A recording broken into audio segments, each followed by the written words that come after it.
സവാള ഗിരി ഗിരി ഗിരി ഗിരി ഗിരി സവാള ഗിരി ഗിരി ഗിരി ഗിരി ഗിരി ഗിരി. താനൊന്നും മിണ്ടാതിരിക്കണ്ട, ഈ വാർപ്പിന്റെ കോൺസെൻട്രേഷൻ പോണൊന്ന്. ഇത്ര ആത്മാർത്ഥമായി ഞാൻ അരിഞ്ഞുണ്ടാക്കിയ പൂക്കൾ വെച്ചൊരു പൂക്കളിടാൻ പോകുന്നൊക്കെ പറയണമെന്ന് ആഗ്രഹം ഉണ്ടെങ്കിലും അതിലെ വീഡിയോ എടുത്ത പൂ മാത്രമേ ഞാൻ അരിഞ്ഞിട്ടുണ്ടായിരുന്നുള്ളൂ. അത് വേറെ ഒന്നല്ല, ഇത്തവണത്തെ തിരുവോണം എന്റെ അമ്മേന്റെ വീട്ടിലായിരുന്നു. ഞാൻ അവിടെ എത്തിയത് രാവിലെ പൂക്കളിടാൻ നേരത്തും. ഫാമിലി സെറ്റപ്പ് ഒന്നും മൊത്തത്തിൽ ശരിയല്ല. അപ്പൊ അത്തമടുത്ത് ഓണം കറക്കെന്ന് പറയുന്ന പോലെ ഇന്ന് രാവിലെ തന്നെ ചീഞ്ഞ മഴയായിരുന്നു. എന്നാലും മഴയ്ക്കൊന്നും ഞങ്ങളെ പൂക്കളിടൽ എടുക്കാൻ പറ്റില്ല കേട്ടോ. പക്ഷെ ഫുഡിന് പറ്റും. അല്ല പിന്നെ രാവിലെ തന്നെ ഒന്നും അകത്തകത്ത് പൂക്കളിടാനിരിക്കുക. നോവേ ഇങ്ങനെ ചെയ്യൂ ബാലു, ഇങ്ങനെ ഇതെന്താടി ഇവന് കാട്ടിക്കൂട്ടി വെച്ചിട്ട് വീഡിയോ എടുക്കാതെ റോട്ടിൽ കൂടെ വണ്ടി അടിക്കുക. അയ്യോ പേടിക്കണ്ട. അത് പണ്ട് പൂക്കള മത്സരത്തിൽ ഫസ്റ്റ് കിട്ടാത്തതിന്റെ ഫ്രസ്ട്രേഷൻ എല്ലാ കൊല്ലം എവിടെ പോലും ഒരു പൂക്കളിട്ട് തീർക്കണം എന്നുള്ളതിന്റെ ഭാഗമായിട്ടുള്ള എന്റെ കോലാണ്. ഇത് തീർന്നില്ലേ? ഞാനിത് തിന്നല്ല.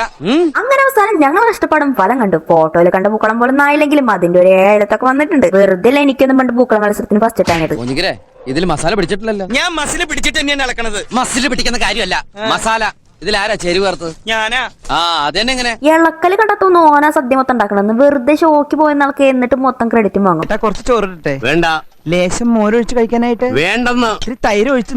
തന്നോടല്ലേ പറഞ്ഞു വേണ്ടെന്ന്. സദ്യവട്ടങ്ങളൊക്കെ സെറ്റ് ആവാൻ കാത്തിരുന്ന പോലെ സദ്യയൊക്കെ സെറ്റ് ആയപ്പോഴത്തേക്ക് ഞങ്ങൾ ഇരുന്ന് തിന്നലും കഴിഞ്ഞു. അത് വേറെ ഒന്നല്ല, ഇത് കഴിഞ്ഞിട്ട് വേണം നമ്മുടെ ബദ്ലഹേം കുടുംബ യൂണിറ്റ് കാണാൻ പോവാനേ. അതും കൂടി ആയി ഇന്നത്തെ ദിവസം ബല്ലേബേഷ്.